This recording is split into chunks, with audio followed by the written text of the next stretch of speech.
कहानी का शीर्षक है आउटडेटेड। दोपहर बीत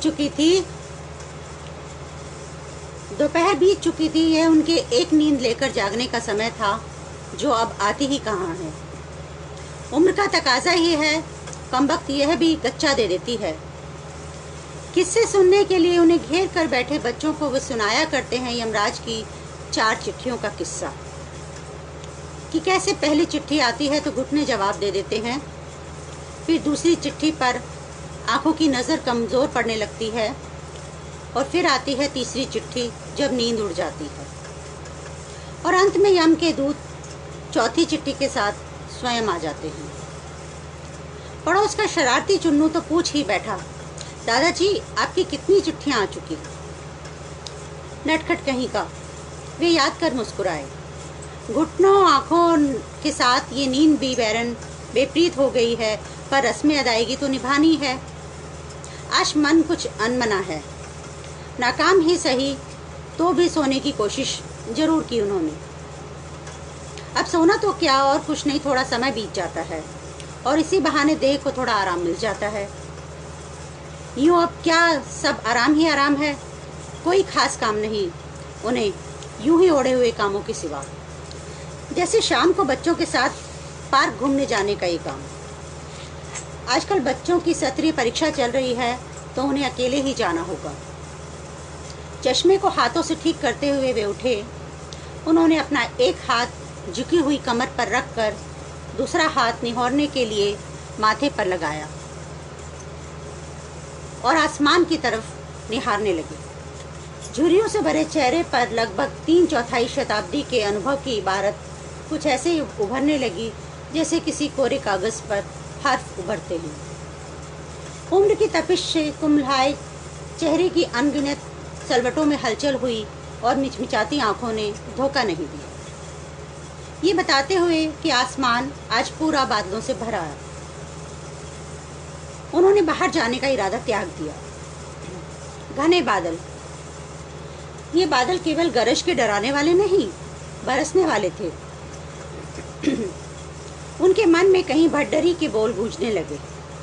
मटका में पानी गरम, चिड़िया न्यावे धूल, झूठी अंडा ले चले तो वर्षा भरपूर। पतासे के मान बूंदे पड़ेंगी, कपड़े तार लो, मैं आया ही जानो भोड़ियों, भोड़ियों यानी बहुओं। वर्षों का अभ्यास था उनका, जो कभी गलत होता ही नहीं था। वे आकाश में बादल देखकर बारिश का मिजाज और जमीन पर छाया देखकर समय का अनुमान लगा लेते थे। उनकी आवाज़ चेतावनी की तरह गली में गूंजी और अड़ोस पड़ोस की बहू बेटियां सूखते कपड़े उतारने भागी। छतों पर सूखते मसाले, बड़ी पापड़ और अचार की बरनियां आनन फानन में बटोरी जाने लगी। भाई दादाजी की भविष्यवाणी है, गलत कैसे हो सकती है। 15 मिनट बीतते बीतते सचमुच बताशे के आकार की बड़ी बड़ी बूंदें तड़ातड़ पड़ने लगी। कुछ देर कमरे के आगे बरामदे में टहलने के बाद उन्होंने घड़े से लेकर पानी पिया, पर बेचैनी कम नहीं हुई, तो वे अंगोछे से माथा पहुंचने लगे। उनका ध्यान बार बार ताक पर जाता था। वहीं लकड़ी के खोखे में रखी थी वह। आज बारिश के कारण नहीं जा पाए, कोई बात नहीं, पर कल गुलाटी के पास अपनी अलार्म घड़ी लेकर जरूर जाएंगे। गुलाटी घड़ी साज उनका पुराना दोस्त, उनके करीब के बचे लोगों में से अकेला व्यक्ति जो उन्हें दादाजी नहीं शर्मा जी के नाम से पुकारता था, वरना तो वे जगत दादाजी हो चले हैं पूरे मोहल्ले के। उन्हें दादाजी कहने वाले बच्चे उम्र के इस 8वें दशक के लगते लगते खुद नन्हे मुन्नों के माँ बाप बन गए थे, यानी उनके किस्से कहानियों की मुरीदों की एक नई पीढ़ी तैयार हो रही थी। उन्हें रिटायर हुए एक युग बीत गया, पर गुलाटी उनकी तरह यमराज की चौथी चिट्ठी की प्रतीक्षा में समय बेकार नहीं करना चाहता था। तो अब भी बाजार के एक कोने में एक चबूतरे पे अपनी छोटी सी दुकान जमाए हुए, आंखों में मोटे लेंस की ढिबरी लगाए हुए समय की रेजगारियां खर्च किया करता है। एक छोटे से खोखे में जमा रहता है उसका नन्हे कलपुर्जों का सजा अद्भुत संसार। गुलाटी के पास जाने का ख्याल उन्हें तसल्ली के एहसास से सराबोर कर गया, लेकिन बस कुछ पलों के। मन में ख्यालों की बवंडर उठ रहे थे। गुलाटी उनके अतीत और वर्तमान के बीच की एक जर्जर कड़ी है। ऐसी कई कड़ियाँ समय की गर्त में धूमिल हो चुकी हैं। अभी 2 बरस पहले उनके लिए मोतीलाल मोची का बनाया हुआ चमरोधा इस दुनिया का अप्रासंगिक शब्द हो गया।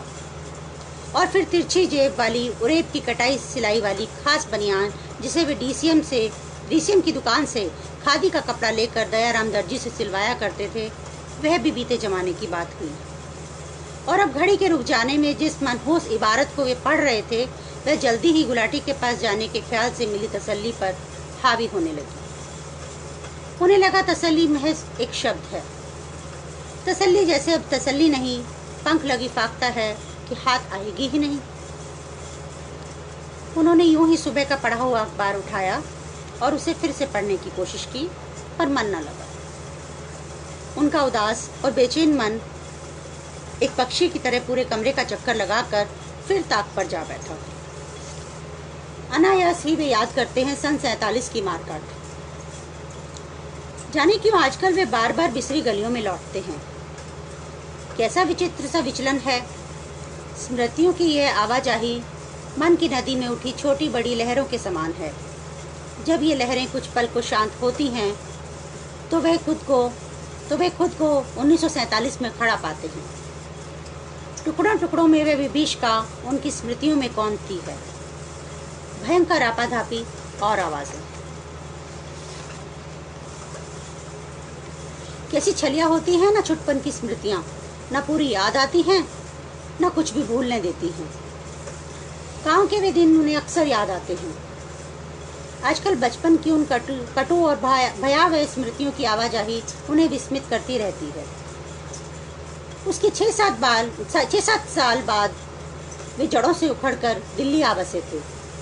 उस तरुणावस्था में दिल्ली में कुछ दूर के रिश्तेदारों के सहारे कदम रखा तो बड़ा डरा हुआ था मन। सुमित्रा साथ ही थी उनके। हाँ, तब वह केवल सुमित्रा ही थी, वे याद करते हैं। नरेंद्र, शारदा और महेश की माँ तो बाद में बनी। कमबख्त कैसी बेप्रीत निकली। 3 बच्चों को सौंपकर उन्हें अकेला छोड़कर चली गई। गृहस्थी की गाड़ी एक पहिए पर चलते चलते कई बार डगमगाई। फिर बच्चों को बड़ा करते करते भरी पूरी दुनिया में वे कई बार अकेले पड़े। अब सब जिम्मेदारियां पूरी हो चुकी हैं। दुनिया का रोजगार मजे से चल रहा है। सब अपने में मस्त है, व्यस्त है। नरेंद्र कई बरस पहले ही विदेश में बस गया है। शारदा का अपना सुखी संसार है और महेश रुपया कमाने की इस दौड़ में उनका उत्तराधिकारी बना घड़ी की सुइयों के इर्द गिर्द दौड़ रहा है। अब तो उनके परिवार की नई पीढ़ी यानी नाती पोते भी अपनी किस्सा कहानी की दुनिया पीछे छोड़ करियर की आपाधापी में कहीं दूर निकल चुके हैं। इस भाग दौड़ भरी दुनिया में उनका एकांत आज भी सुरक्षित है। अब उनके कमरे में अलार्म घड़ी, ट्रांजिस्टर और टॉर्च ही उनके एकांत के सबसे विश्वसनीय साथी हैं। फिर स्मृतियों में लौटते हैं। याद करते हैं, दिल्ली आने के बाद कुछ दिन यहाँ वहाँ भटके जरूर, पर डीसीएम यानी दिल्ली क्लॉथ मिल की नौकरी ने उनके पांव जमा दिए। ये समय की पाबंदी उसी कपड़ा मिल की नौकरी की देन है। और तब आई थी उनके घर में वह अलार्म घड़ी, जो धीरे धीरे एक निर्जीव वस्तु से घर की सबसे महत्वपूर्ण सदस्य में कैसे तब्दील हो गई, वे जान ही नहीं पाए। कभी दिन की ड्यूटी होती तो कभी रात की। सुबह 4 बजे का अलार्म लगाकर सोते तो ही उन मेहनत कश दिनों की गाढ़ी नींद टूट पाती। वे शुक्रगुजार थे इस अलार्म घड़ी के कि सुमित्रा के चले जाने के बाद भी उनके कर्तव्यों की राह में उनकी गाढ़ी नींद कभी आड़े नहीं आई। ये घड़ी उनकी सच्ची हमसफर बन गई थी। इसी के बल पर उन्होंने सुमित्रा के छूटे इस घर संसार के सुखद भविष्य के लिए खुद को काम में झोंक दिया। मिल की नौकरी ने उन्हें समय का पाबंद बना दिया था और उनके समय की पाबंदी ने घड़ी से इतना जोड़ दिया था कि वे इसे लेकर कितनी तो कल्पनाएं कर बैठते। कभी उन्हें लगता ये सूरज के लिए सुबह की दस्तक थी और चांद के लिए राहत का पैगाम। उन्हें लगता उसकी ट्रिन ट्रिन की आवाज़ से केवल वे ही नहीं जागते, समस्त कायनात जाग जाती है। उसकी एक आवाज़ से रश्मि रथी के सातों अश्व अंगड़ाई लेकर जाग उठते और इस जगत का पत्ता पत्ता रोशन करने निकल पड़ते। वे मुस्कुरा उठते जब अलार्म बंद करते हुए देखते कि घड़ी की आवाज़ सुन भोर के तारे मध्यम पड़ गए हैं और उन्हें प्रतीत होता मानो चांद के हाले पर बैठी लोक कथाओं वाली चरखा काटती बुढ़िया उनके अलार्म की आवाज़ सुनकर जम्हाई लेकर अपना बिस्तर जमाने लगती है। आज सब कुछ बदल रहा है, पर वे याद करते हैं मोहल्लों की वे पुरानी सुबहें। अभी ज़्यादा बरस नहीं हुए उन बातों को जब उनके अलार्म के साथ साथ गली में जस्सों का मुर्गा नसानी पर चढ़कर एलानिया आवाज़ में बांग देने लगता और पक्षियों की चहचहाहट से खुश धुंधले खुश नीले आकाश का कोना कोना गूंज उठता। उनके अलार्म की आवाज़ से वे ही नहीं, कुछ और रिश्ते भी जुड़े हुए थे। जैसे ठीक 4 बजे गली के कोने पर लगा म्यूनिसिपालिटी का नल भी जाग जाता, जहां बाल्टियों की कतार लगने लगती थी। कार्तिक स्नान को आतुर गृहिणियों को फटने का इशारा भी उसी से मिलता और फिर गली में रखी जाने लगती अंगीठियाँ जो सुलग कर दिन भर की रसोई को तैयार हो जाती। इस घड़ी की जगाहट से दिन की पहली चाय का गहरा नाता था और सुबह की नियमित सैर भी तो इसी के एक सिरे से बंधी थी। इसी की डोर से बंधे थे स्कूल जाने को मुस्तैद नन्ही वर्दी और जूते। उठो कि सुबह हो गई, उठो कि बज गया है दादाजी का अलार्म। पर आज एक अचंबा हुआ, सुबह वह नहीं बजी। समय पर जागने की अभ्यस्त आंखों ने कहा सुबह हो गई है, पर मन था कि मानने को तैयार ही नहीं था। ऐसे कैसे? आखिर अलार्म के बिना सुबह कैसे हो सकती है? पर चिड़ियों की चहचहाहट ने उन्हें चौंकाया और मानने पर मजबूर कर दिया कि सुबह उनके अलार्म की आवाज़ के बिना भी हो सकती है। वे हैरान परेशान कभी घड़ी को देखते तो कभी उसका कान मरोड़ते, कभी कान से लगाते तो कभी सूरज की नाफरमानी पर चकित होते। घड़ी की बादशाहत खत्म हुई। सचमुच ये सुबह हमेशा जैसी नहीं थी। अलार्म की जगाहट के बिना ये खामोश, उदास और बेरंग सुबह थी। दिन तो घड़ी की चिंता में बीत चला था। दिन की बारिश से रात उतनी गर्म नहीं, पर रात भर राम राम रमेती और रामसा पीर का जाप कर भी उन्हें नींद नहीं आई। एक पल को लेटते तो दूसरे पल को बैठ जाते, कभी कमरे में चहलकदमी करने लगते तो कभी पानी पीते तो कभी पेशाब जाते, कभी तारे देखने लगते, कभी सिराने लगी कलाई घड़ी टटोलने लगते कि आखिर कितनी रात अभी बाकी है। अलार्म के भरोसे बिना द्रौपदी के चीर सी है लंबी रात जैसे तैसे कटी। पर अगले दिन उन्होंने शाम की प्रतीक्षा नहीं की। सुबह के नाश्ते को मन ना हुआ तो बहू की दी हुई चाय पीकर छड़ी उठाई और निकल पड़े। वे और उनकी खामोश साथी गुलाटी घड़ी साज की घुमटी की ओर। कुछ देर की कवायद के बाद वे गुलाटी की बूढ़ी उदास आंखों की वीरानी के साए में बैठे घड़ी को सहला रहे थे। उनकी मोतियाबिंद की कमज़ोर बूढ़ी आंखों में ये बात सदमे की तरह जज्ब हो गई थी कि इंसान और मशीन दोनों उम्र बीत जाने पर अकेले पड़ जाने को अभिशप्त हो जाते हैं। अकेले पड़ जाने और पुराने हो जाने का यह एहसास दोनों ही को कितना अकेला कर देता है, कितना डराता है। और अजीब है न ये ख्याल कि दुनिया उनके बगैर भी यूं ही चलती रही।